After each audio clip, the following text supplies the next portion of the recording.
we'll start at the very beginning. I mean, Frank Zappa. I mean, the first time I saw you mention that your first record that you bought was Yogi Bear and Friends, I think it was, and then the second was Yeah, was Frank Zappa. Now, Frank Zappa is obviously a little bit more complex than Yogi Bear, and maybe a little yeah. bit more eclectic as well. So, what was it that drew you into Frank Zappa at such a young age?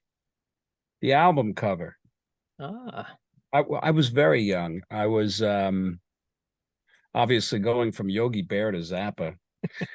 There was a department store up the street from my house, and I remember I had to be a certain age before my parents would let me cross the main street by of myself. course, yeah.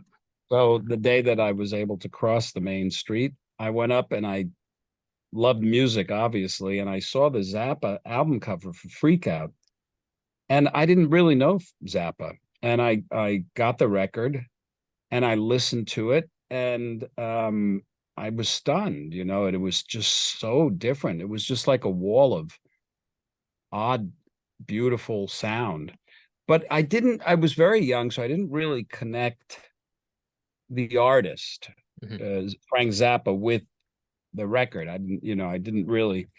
And it wasn't until some years later that my friend turned me on to a Zappa song that it was from Bongo Fury. No, it was I think it was Uncle Meat, and the song was Electric Aunt Jemima. Yeah. Yeah, and then that started my real love affair with Frank's music. That's where the connection came from. Excellent. Yeah, And then in terms of Frank, I mean, you actually got hold of his actual home phone number as well, didn't you, when you were a teenager? And you phoned it up expecting to speak to Frank. And I think it was his wife that you spoke to originally, but you kept yeah, calling and calling and things like that. And you eventually got to speak with Frank himself. He'd come back off the road or whatever. I mean, what do you yeah. remember about that conversation? He was in a very good mood, Ah, and I was 18, and I was going to school at Berkeley, and I didn't even have a phone. I was using my friend's phone, and he was very nice. Oddly enough, when I think of what knowing Frank hmm. later, when I got to know him and work with him, I thought it was very odd that he took that phone call from me, because I was basically just like, yeah, I'm just a fan. But I knew that he was an Edgar Varese fan. Edgar Varese was a composer, and that he was looking for some scores. And it wasn't that easy to get scores back in those days, but the Boston Public Library had Edgar Varese scores. So I told him, hey, I've got some Edgar Varese scores I'd like to send to you, along with a transcription of some of your music, Frank's music, that I transcribed. And he gave me his home address, Wow. and I sent him that stuff. I did a transcription of the Black Page, and I sent him a tape of my band. I snuck that in there. Of course. And then I spoke to him again, and he was very, very positive about the tape and wanted to try me out for the band. But when I told him I was 18, he thought that was too young. But he was impressed enough with the transcription that I did that he hired me to be a transcriptionist. So I started to just, he started paying me, I think it was $5 a page, to listen to his music and write it down. And he Phenomenal. sent me, yeah, he sent me a big giant score called Mo and Herb's Vacation, and also the actual music for the Black Page, with a note that asked me to play it as fast as I can.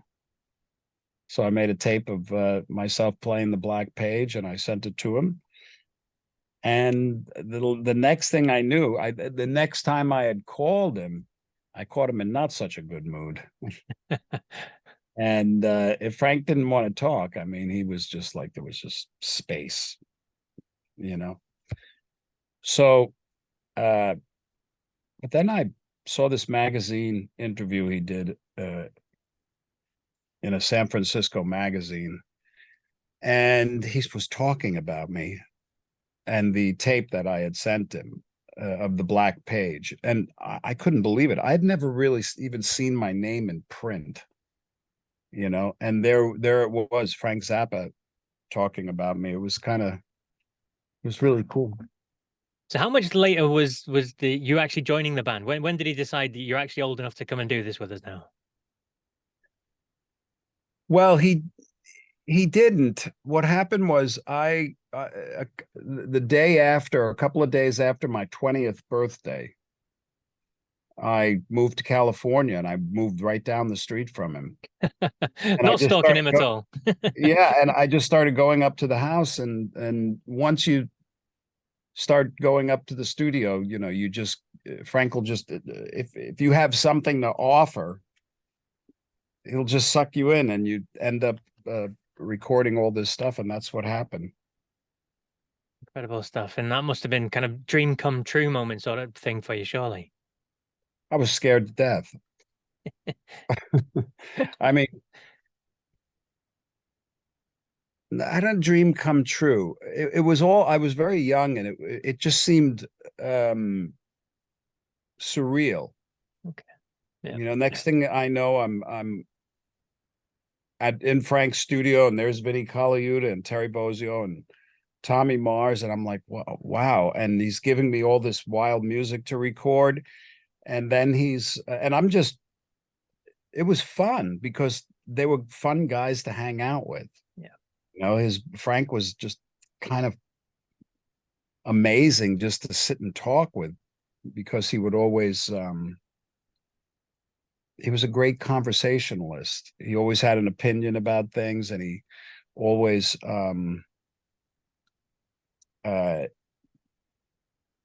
gave you his attention, and he listened when you spoke. Okay. So and he was always interested and interesting. Yeah. Yeah. Excuse me 1 minute. Oh, great. Thank you.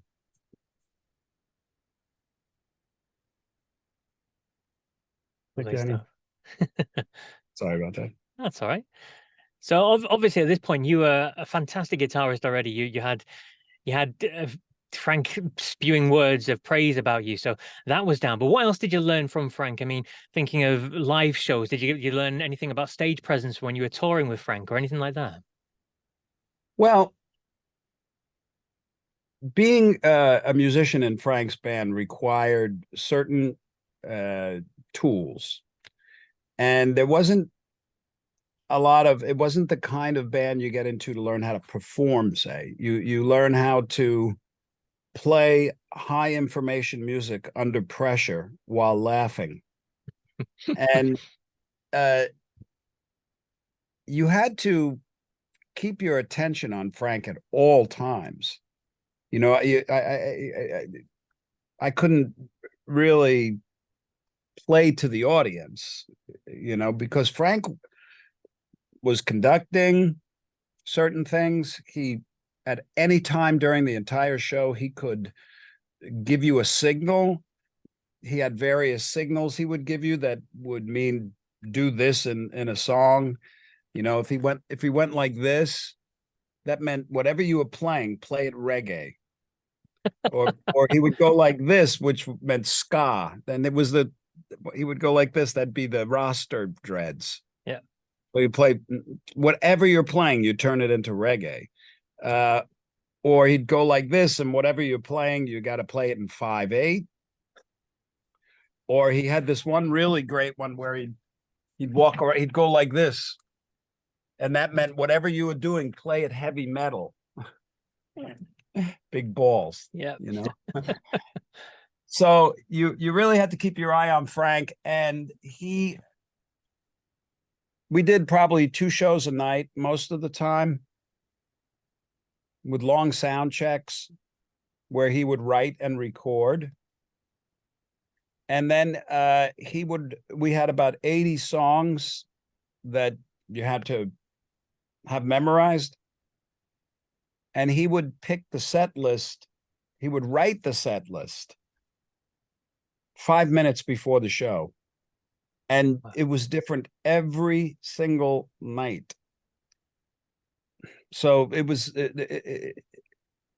it was a real challenge for someone like me because I used to, for some reason, I had a fascination with playing the very complex lines on the guitar, you know? Yeah. So Frank finally had a guitar player that he could give all these very challenging, dense, melodic lines to. And they were all written. I mean, Sinister Footwear was like 20 pages of sheer terror, you know? So probably about 60, 70% of those 80 songs were sheer terror. And I had to practice them constantly because I don't know, you know, the guitar is just a hard instrument to play that stuff on. And the way my mind worked, I couldn't, you know, you can't just learn something like that and then leave it for 5 days and then go, oh, okay, yeah, he put Sinister Footwear on the set list. Let me play. You know, it didn't work that way. You had to play that shit all the time. So you wake up at 9 a.m. and you go to the airport and you fly to the gig, and then you get from the car and you go directly to the gig and you do a long sound check, and then you have 45 minutes before the first show, and then there's 45 minutes before the second show. And by the time you get, you know, we got back to the hotel, it was 2 o'clock, 1 or 2 a.m. And I had to practice because I don't know what songs he was going to call the next night. Man. So it, you know, I deteriorated pretty quickly.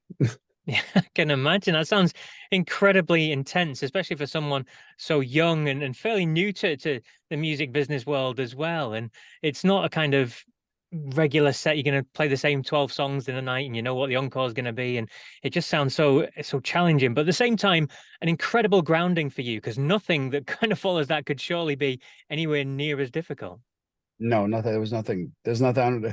I don't know if there's anything in the business like that because Frank's Incredible. music was so complex. But I loved it too because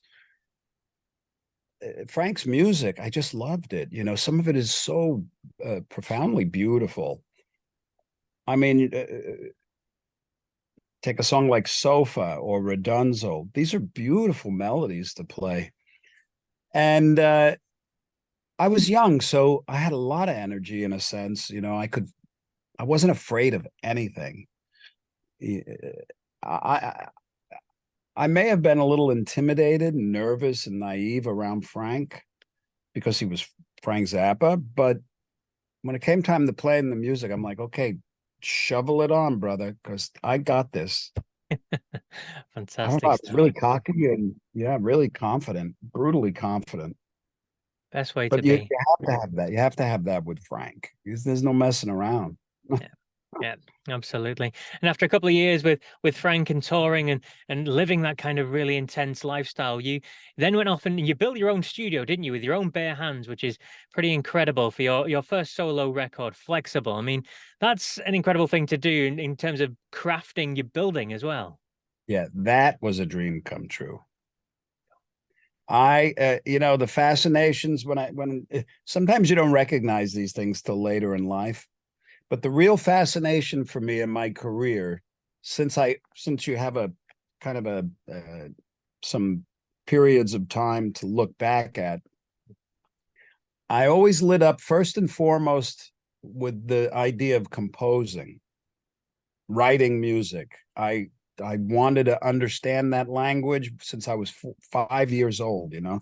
I wanted to own it and I wanted to be able to wield it. And then after that, oddly enough, it was recording because I understood you know, it's 8, 9, 10, 11 years old. I understood the concept of recording, but there was something about the process that fascinated me in my mind. And of course, there was the fascination with the guitar, but I didn't consider playing the guitar because it seemed so out of my reach. It was such there was so much of a mystique to it. It stunned me every time I would look at a guitar. So it always seemed like, well, that's you're not good enough for that. Wow. But then when my sister came home with Led Zeppelin 2, and I heard that record, especially Heartbreaker, and when I was about 11 or 12, that was it. I had to play the guitar. And then, as fate would have it, my friend sold me a guitar he had for $5, and that kicked things off for me. But obviously, my perspective of recording was greatly enhanced once I started working with Frank, and I was in, I would watch him very carefully. He showed me how to edit tape. Once I learned how to edit tape, that was it. The first thing I bought when I had any money was a 4-track TIAC 4-track tape recorder, and I just recorded everything. And it was in a little apartment in Fairfax down in Hollywood. But then right after Frank, that's when I built Stucco Blue. And I had just saved enough to put a down payment on a house in Sylmar. And there was a tool shed out back. And I basically, built it out. And it took me 5 months, and it was great fun because I liked building too. Yeah. And then I started to record Flexable. Incredible. And then Passion and Warfare. Some of Passion and Warfare was recorded there, and some of Alcatrazz, and some of Dave Roth. Wow. Skyscraper. Yeah. Right, yeah, that's incredible. In terms of Flexible, then, I mean, you released that on your own record label. You started your own record label instead of signing a crap deal with a standard company. I mean, that's a pretty bold move again for someone who's fairly young, who didn't have a big back catalog behind them. How did you come to that decision? And did you ask friends in the business for advice and that kind of thing around that? Well, I had no real expectations, and the idea of recording a record, I knew I wanted to record. I was recording. I was recording tons and tons of nonstop recording.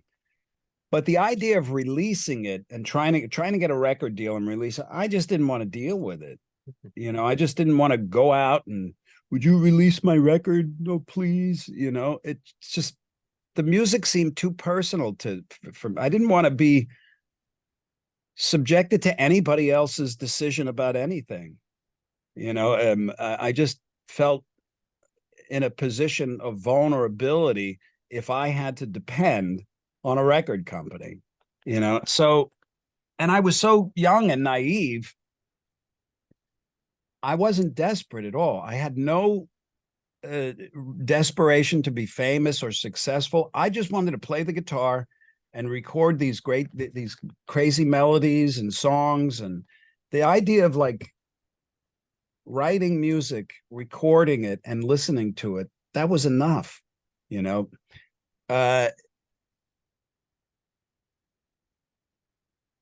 then I had all this material, and I had Flexable, and I thought, I wonder if I could, get this printed up so I could send it to some friends.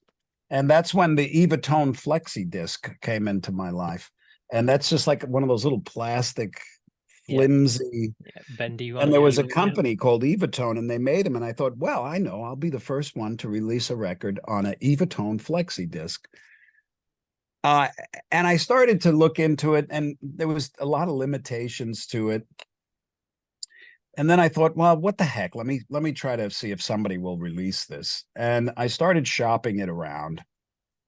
And there was one label, Enigma, and they were willing to release it. And the only reason they were willing to release it was because I was an ex-Zappa musician. Mm-hmm. Yeah. So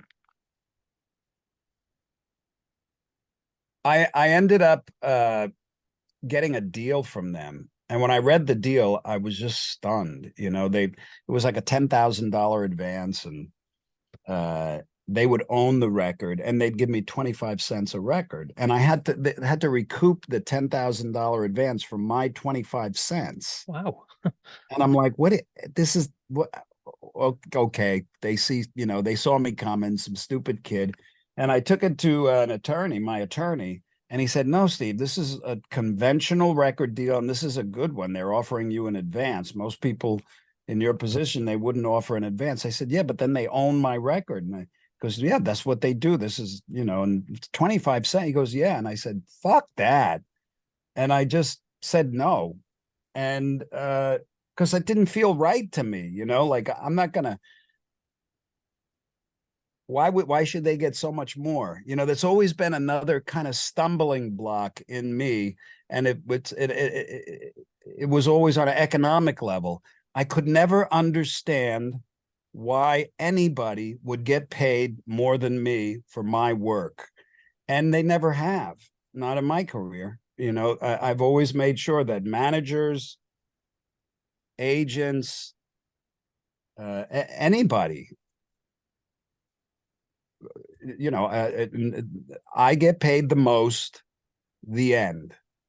And if it doesn't work out that way, I just don't do it, because it's something, it makes sense. Now, of course, there may be situations where there's a lot of other people involved, and you always, my desire for that, for getting paid the most for my work, is that of fairness, because it's my work. And so many situations are different where, of course, you're splitting something and you're co-creating and things like that. But when it came time to record companies and things like that, I just thought,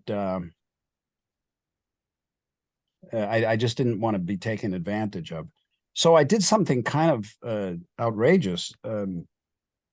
I decided to start my own label. I was at 22 years old, because I just started to look behind the curtain, and I'm thinking, well, how do labels work? And the only thing we had to go by back then was like the yellow pages. There was no internet, there was no computers, nothing. But we figured it out. And I noticed that labels support, they have a great function. They pay for everything, and they give you the money to make the records, and then they take the record and it becomes part of their equity, because labels run great risks, and that's how they build their equity, by owning the masters. But I eventually and then what they do is they manufacture the records, and these were all vinyl back then, and some cassettes. They manufacture the records, and then they sell the records to a distributor, and the distributor puts it in the stores. The distributor goes around to all the stores and says, "Hey, you want to buy the?" So that was something I learned, and I just thought, well, why don't I go to distributors instead of labels? And I did. And every distributor I called would say, "No, we don't take product from artists. We take product from labels." So I started a little label. It cost me $12.50. Oh, brilliant. I just went downtown, filed the paper, and had this little label. It was nothing, it was an envelope, but the envelope had Flexable in it, and I found a distributor that was willing to release it, because he was a guitar head, Cliff Coltrane at Important Records, and he offered me $4.10 a record, and I retained the rights to the record. Nobody was taking it. And I said, "Oh yeah," And he took 1,000, and that was a lot of money to me, $4,000. And then he took another 1,000, and then another 1,000, then another 1,000.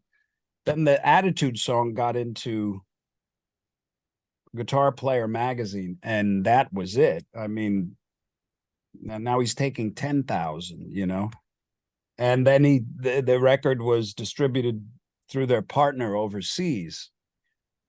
So, and then when CDs came out, I retained the same kind of distribution deal. So instead of getting on a good conventional deal, 50 cents a record, a CD from a label, I was getting $7.50. Wow. Yeah, and within a period of years, it sold like 400,000 copies. Wow. So that was crazy for it was just such a windfall. And I never really I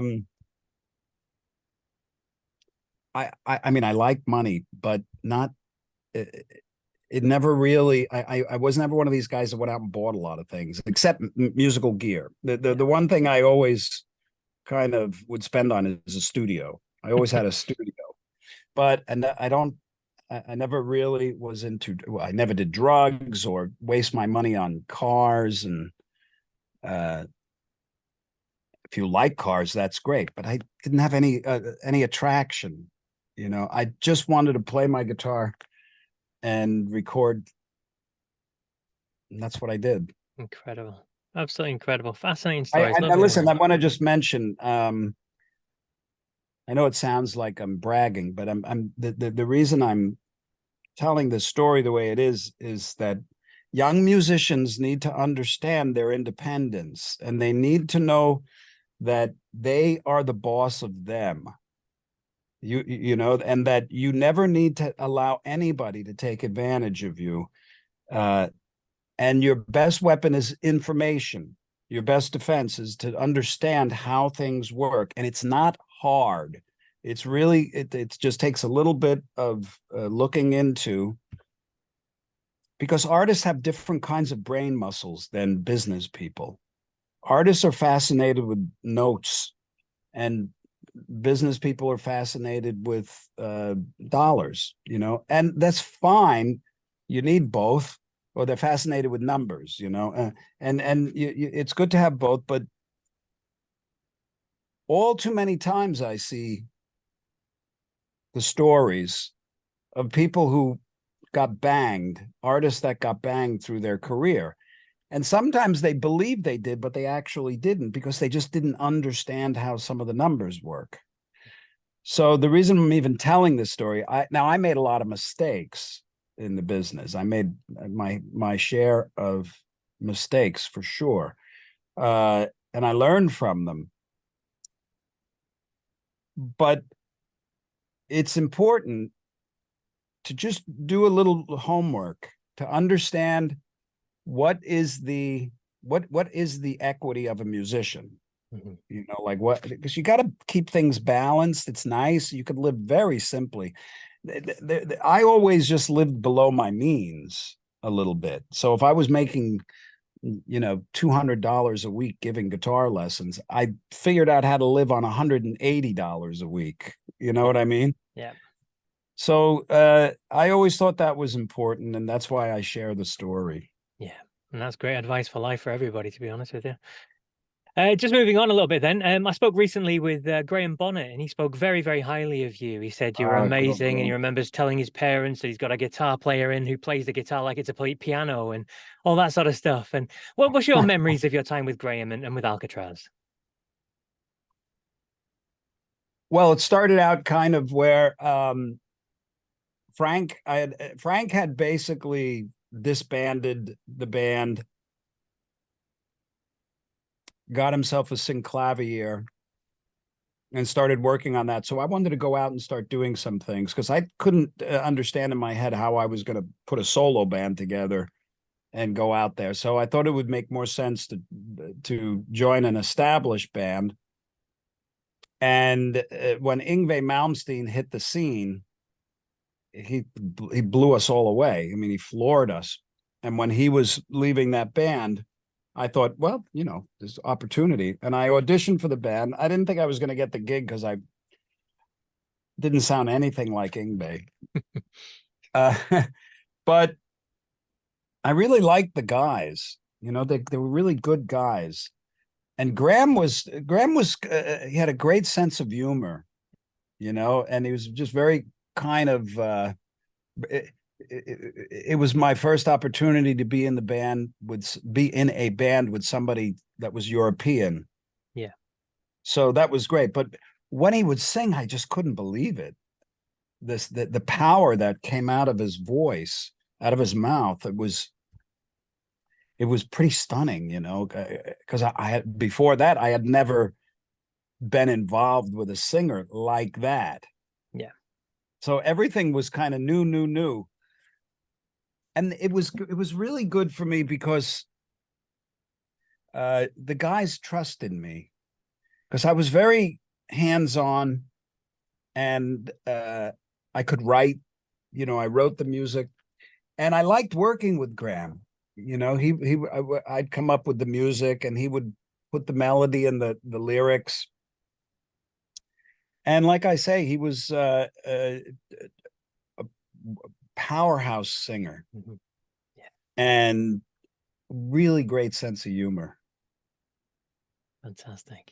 Fantastic stuff. And in terms of lead singers and legendary singers, another one came along not long after, Diamond Dave Lee Roth. I mean, he was leaving one of the world's biggest rock bands at the time, and he came back with a solo record and a solo band and that sort of thing. And you were part of that band behind him. Now, obviously, with your background with Zappa, and you've done a solo record, you then with Alcatrazz. How did the recording and the writing process come for Em And Smile? I mean, was it a collaborative thing? Did you get to put your ideas across as well?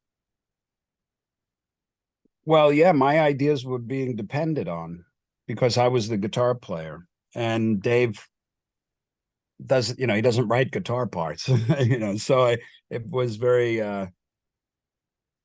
very cool because throughout my teenage years, I was a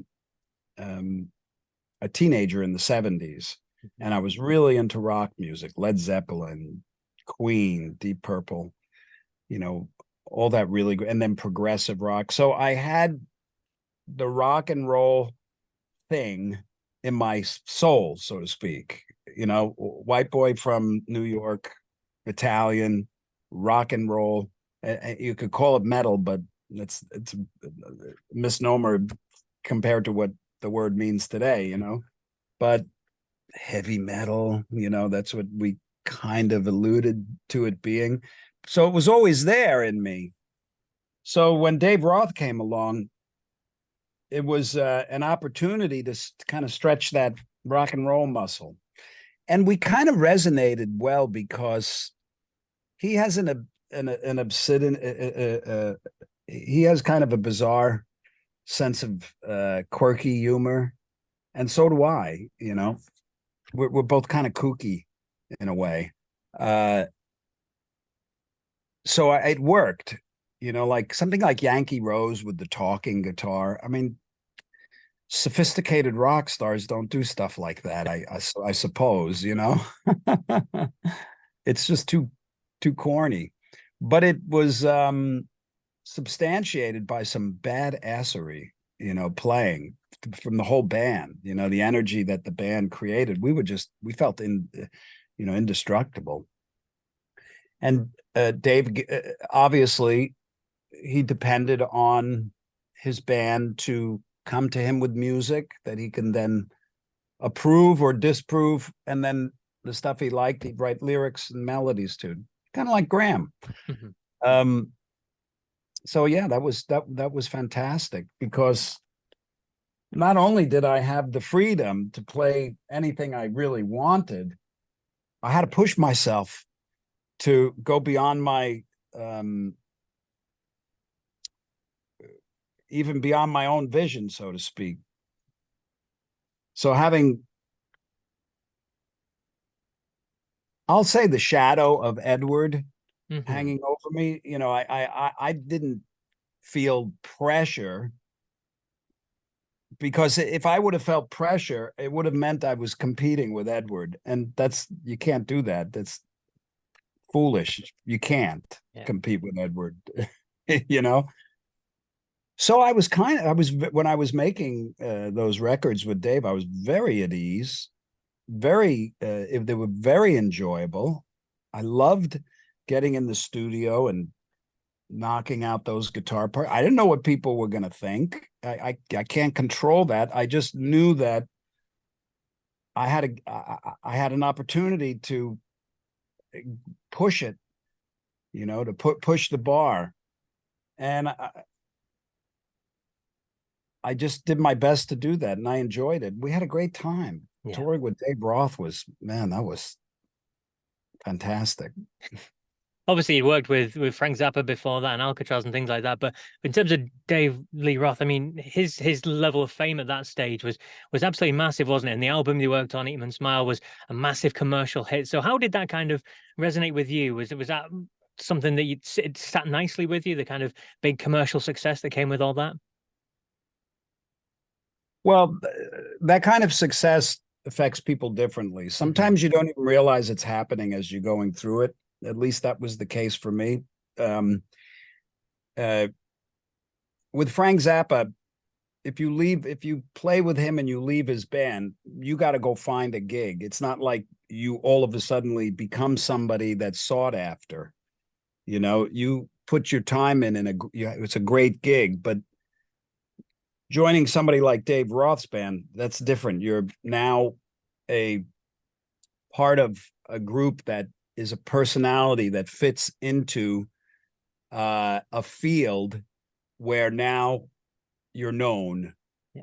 you know, and especially if the voice behind David Lee Roth, I mean the guitar behind the voice of Dave was Edward Van Halen, and all of a sudden, who's the guitar behind the voice now? We have to see how it sits with us because we're so used to Edward and Dave. So the recognition and the attention that was paid to me at that time that Em And Smile came out was big. I think, you know, I say big, but it was in a uh, small sliver of the music community, Hmm. Yeah. rock and roll, you know. Um, and plus, we were in the basement, in Dave's basement, for like some maybe a year and a half, and just writing and jamming, and then finally we went to record. And during all this period, there was stuff going on in the outside world, but I wasn't a part of it. You know, I mean, as far as what was going on in the press, what is Dave Roth doing? Everything was kept very secret. And I was just going into a guy's basement and playing. And then we went into the studio and recorded. It was kind of like when I made Crossroads. I was just kind of going into the studio and filming, Yeah. and then you go home and you are a normal person, and then all of a sudden it comes out and everybody sees it, and then you go out and people are like, hey, there you are, you know. And you're like, well, yeah, you know. And then it takes an adjustment. It was an adjustment because it was interesting at first, you know, especially with Crossroads, because you can make hit records till you're blue in the face, but be in one hit movie, you know, and just have a little part. And hey, there's that guy, you know, every place you go. So that took an adjustment. It was fun. It was never my fame with those bands, or my recognition with those bands, was never so much that I couldn't lead a normal life, Right. you know. Mhm. But it was really nice to be recognized for your contribution, because I started reading some nice things about uh, what I had played on Eat 'Em and Smile and the way I played. So I felt I don't know how other people may perceive it, but I felt accepted. You know, I felt well supported in that role uh, with Dave, because it could have been very precarious, because Dave with Edward was so beloved by so many people. Who's this other guy? And he's no Edward, you know, whatever goes on. But I really paid no attention to that, because I loved the way Edward played, but I wouldn't want to play like anybody else but me. Why? Why would you? You know, No. because then you're not you, you know. So I was very content and happy with what I had done, what I had contributed. Was it great? I don't know. I just know I did the best I could. And it was just so nice when it was not rejected. Complete opposite, absolutely. And then you obviously Em And Smile Skyscraper came out, and then I think I read that you'd left because you're wanting to pursue your own solo work and work on stuff that you've been working on for a long time. But then the offer came to join Whitesnake, and now was that just too good an opportunity to turn down at the time? Yeah. I had finished the Skyscraper tour. Before I joined Dave Roth, I was working on Passion and Warfare because it's still my fascination for recording, and especially this brand of music in my mind. You have to honor your creative impulses or you slip into depression. And I had to honor them. And at that point, it meant turning my back on rock stardom to create Passion and Warfare.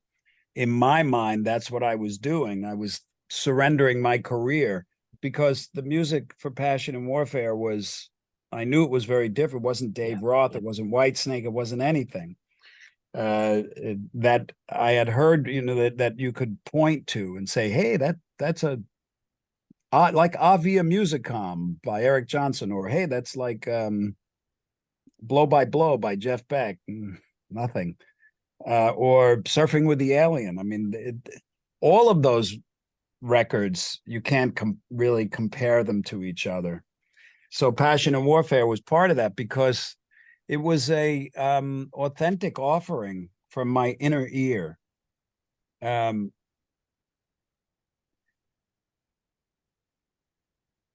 But then I couldn't understand how I was going to go out and tour it because it was one record. It was a very dense record, very complex in a sense. And I was always more comfortable with having a front man and just being the guitar player. I didn't know how I'd be able to negotiate standing in front of a stage playing instrumental guitar music, And the Whitesnake gig was on the radar right at the exact same time. So I thought, well, it would make much more sense to tour with Whitesnake and make a record with them. And, for the momentum of that other side of my career. And lucky for me, I really liked the music of Whitesnake. Back then, their Whitesnake album that sold 25 million copies, it came out and it was a great record. And I just love great singers. And Coverdale was a monster. I mean, come on, I watch that guy get on stage every night and deliver like a boss, So I thought, yeah, man, I want in. And it was great. When I got into the band, all the music was written and recorded for the Slip of the Tongue record, and I just had to put the guitars on it. And there was another really great group of guys. If anybody was difficult, it was me. I was a bit of a prima donna. I came from Dave Roth, and with Dave Roth, you learn certain things. How to navigate the business and navigate the magazines and the press and things like this. So, and plus I had Passion and Warfare out, and it was blowing up while I was touring with Whitesnake. So I did the Slip of the Tongue, and we did a huge tour, and it was fantastic. At the end of it, David was going through some personal things. He was going through a divorce, and so he disbanded everything. But I knew that just instinctually, of course, I didn't know for sure, but I kind of felt that I'd do a record and a tour with them, and I'd have to return to the quirky music that was in my head, and I did. And obviously, passion and warfare you've spoken about. I have to touch on Sex and Religion as well. It's one of my good friends. It's one of his favorite albums of all time. I love the mix of the heavy and the light on there. And how did you go about approaching making the record then on the back of the success of Passion and Warfare? Well, I still kind of felt like I wanted to have a singer, a lead Yeah, singer. And I started looking for one, and it was difficult, but um Relativity Records, who I was signed to at the time, sent me a tape, and one of them was of Devin. yeah, And he was a teenager at the time, even, and I couldn't believe when I heard his voice, because I needed a singer. So I contacted him, and that's how we hooked up.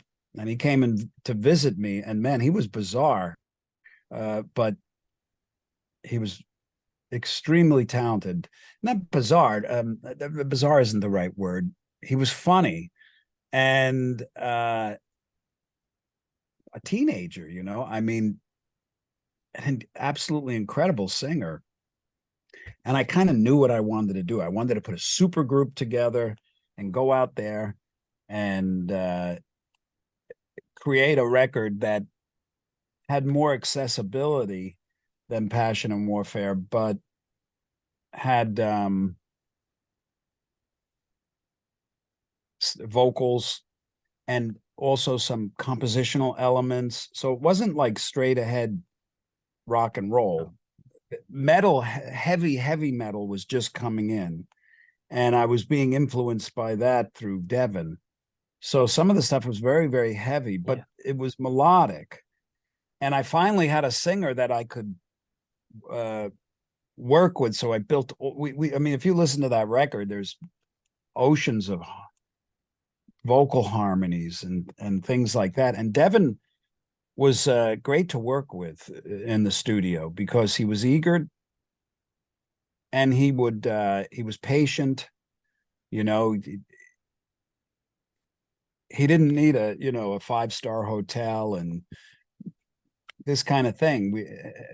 But he was also incredibly talented in his own right. And that was kind of squelched in my band because I just needed him as a singer, So I never really, I didn't know how brilliant he was as a creator, a musical creator, because I didn't allow it, basically a little bit here and there, but I had my vision, and I knew what I wanted to do. And we collaborated on some things, but it wasn't until later when Devin started making his solo music that I'm like, whoa, I didn't know that was there, and because he is, in my book, a bona fide genius. He's as brilliant as they come at the thing that he does. And I think that his experience in my band was to a degree helpful for him in launching his own career and his own navigation of the studio, because he does all that too, and he's incredibly prolific. But we did a tour, and it had its moments, Devin was always entertaining, I can tell you that. You never knew what he was going to do. He was unpredictable, and he was bold, and he was did I say unpredictable? I think you did. Yeah. And Entertaining. and he would just do these crazy things. So it was constantly entertaining. I knew it was frustrating for him because he had so much to offer, and it was bubbling inside of him, and he was trapped in the Vai cage, doing music that he, maybe he does it, not necessarily what he would do, but he was a good sport about it. Fantastic. And And I then, realize I'm taking up a lot of your time here, Steve. So we'll just move on to your guitar as well. I mean, it's an iconic part of you and what you are, your identity. I mean, the famous story was wasn't it? People were looking for you to be their brand, to face their brand, use their guitars, and you basically said, "Look, I want these requirements. If you can come back to me with these, then I'll go with you." And Ibanez came back and they responded the best. Is that kind of right? Yeah, what happened was working with Frank, I realized if you want something, you can just build it. Or if you want to change something, you just change it. So it was kind of sacrilegious to alter guitars. Like if you had a Les Paul or a Strat, you don't drill holes in it and do it. But Frank did that. So I thought, well, there were certain things, certain aspects about conventional guitars that I like, but there was limitations. Like I liked Strats, but I wasn't crazy about the sound. And the single coil pickups weren't rock and roll for me. And I didn't like that it only had 22 frets and you couldn't. So, and the Les Paul, I loved Les Pauls, but they didn't have whammy bars. So I just decided to go to this little music shop and design a guitar for me. And it was very naive, very innocent. And I had no expectations of it, of anything happening with it except for me. But it really had some creative, innovative things worked into it.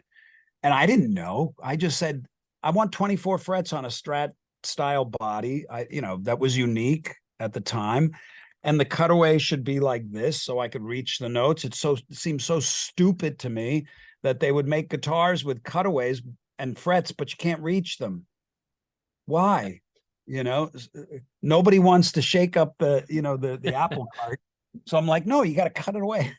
And then, the pickup configuration was unique because it would split coils in certain positions. I didn't know any of this. I would just say, hey, can you make it do this? And then, it had a floating tremolo. And this was the first time they existed like that, because the Floyd had just come out. And I wanted to be able to pull way up on the whammy bar. The Floyd Rose was a locking tremolo system, and I wanted to be able to pull up on the bar really high. And I just looked at it and I realized there was just some wood in the way, so I hacked it out, and that was like the first floating trem setting bridge. So I had this guitar and I had 4 of them made. And then when I joined Dave Roth's band, a lot of the guitar companies were interested in having me endorse their guitars. But, I said, well, thanks, but I got this one. And then they said, well, we'll make it for you. So I thought, well, that would be convenient if I had a company making the exact guitar that I designed and that I liked. But all the guitars that these companies, I sent out the design. I said, well, make me this guitar. And inevitably, and I said, whoever makes the best one, I'll use.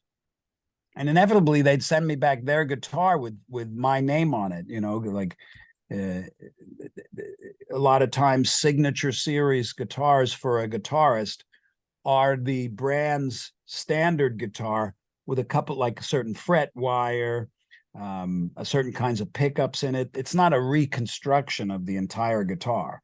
That didn't become popular until more later. And the Gem was one of the first, because it was a whole rebuild. Yeah.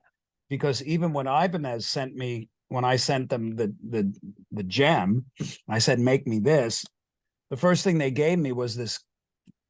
They did the same thing the other companies did. They gave me their guitar, their idea of what I would like. And I hated it. I'm like, why give me that guitar? It's just like, it has nothing to do with what I want. So I just thought, okay, forget these companies. I'm just going to have my own guitar made for me. But then Ibanez said they got it.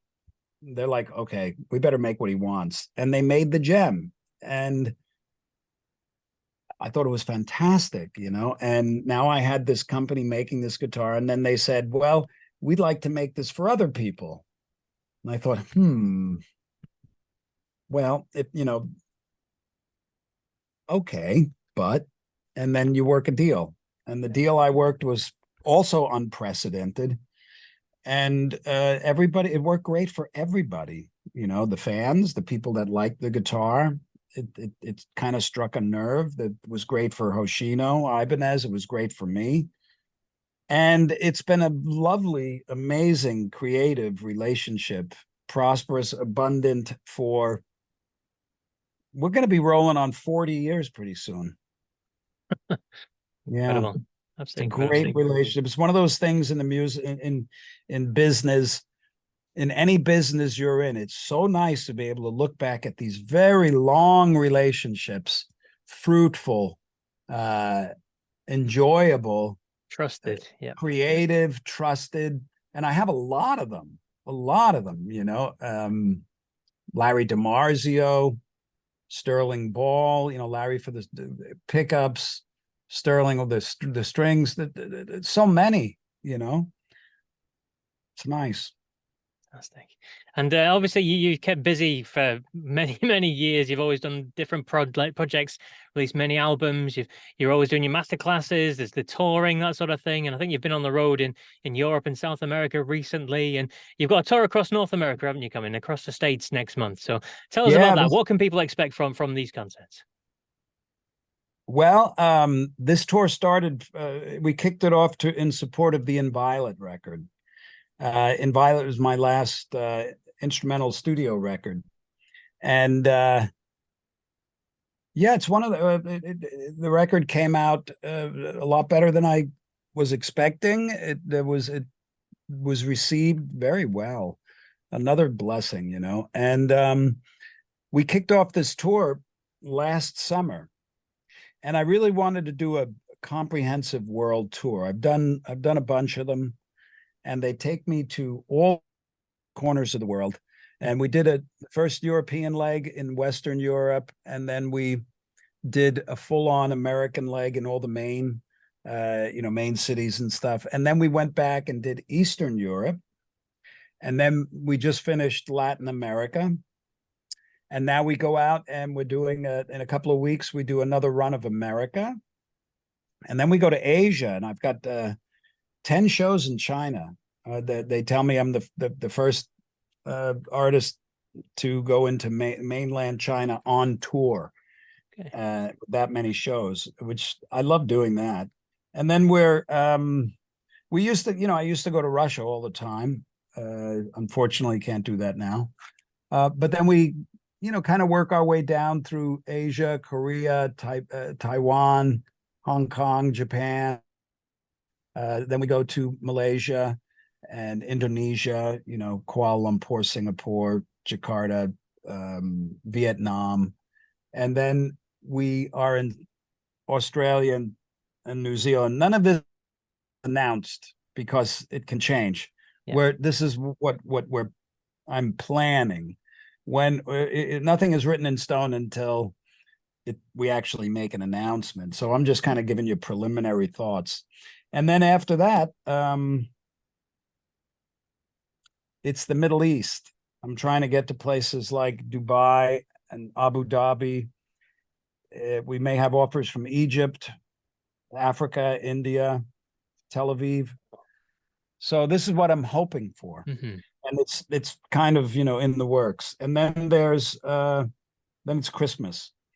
And then it's G3 in America for a little bit. And then it's Joe and I are talking about going out and touring together. And then there's some other things, so there'll be a lot of touring, and which is nice because I really do enjoy touring. I was going to say you could hear the delight in your voice when you're talking about touring. I speak to some people, and although they like being on the stage and they like playing for the audiences, touring it kind of gets them down, especially after this many years of doing it. But to you, it sounds like it excites you. Yeah, I like waking up in different cities.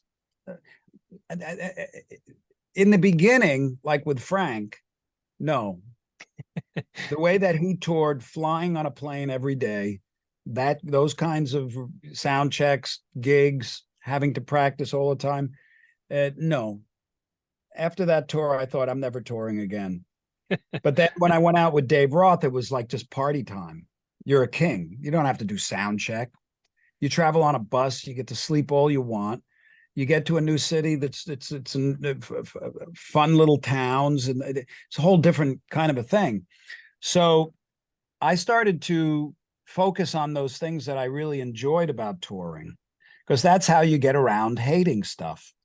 You focus on what you like. It takes a little bit of willpower, Yeah. but then once you start doing it, you start having a great time. So the things that I always focus on when I'm traveling and touring, it's the culture. I love seeing all these different cultures. I mean, I've toured, I've played. I was one of the first artists to go to communist China and play, and Russia. You know, I went to Russia in the 90s, or in the mid 90s, and South America and the Baltics. Yeah. I waited. I remember I would call my agent and I'd say, listen, I want to go to Slovenia, Slovakia, Yugoslavia, the time of Yugoslavia. And, and he said, you can't go there. Nobody goes there. So finally it started to open up, and I started touring Eastern Europe. It's just fantastic. I mean, Poland, Estonia, Latvia, Lithuania, Turkey, Greece, Croatia. They're part of every tour for the past ever since the late 90s. And it's fascinating. They're all diverse. The food is different, the culture is different, the architecture is different, the people are different, the audiences are different. So I started embracing these things as glorious life experiences, because you know what? They are. And they just turn into that. Now, sometimes it's a challenge, like if you have to fly and do back-to-back shows, then you got to learn how to go to sleep. But for the most part, it's a piece of cake. You can only ever do one thing at a time. And if that one thing is taking a step onto a tour bus, that's that one thing. There's nothing hard about it. It's all in the head. Yeah. Yeah, absolutely. People, there's this rumor that it's hard to tour. And it, of course it has its challenges. Of course, if you're not prepared for it. But if you focus on those things that you can appreciate, and that goes for anything, then your experience of doing that thing changes. And what's your alternative? Absolutely. Being a miserable son of a bitch. That's your That's it. That is it. That is it indeed. Well, you've got so much in the pipeline, still not confirmed yet. What's the best way for people to keep in touch with you and find out when these things do land and do get confirmed? Oh, my Instagram, my social media, my website, vai.com. Same suspects that most artists have. Fantastic. Lovely stuff. Well, it's been an absolute pleasure chatting with you, Steve. I've loved this last hour or so. Thank you so much for your time. Thank you. And I just want to say that I really enjoyed this touring on this record, and all the folks that have come to the shows. You really got me, man. They've risen the bar. They've been so supportive. We really have a great time, and I want to thank them, and thank you.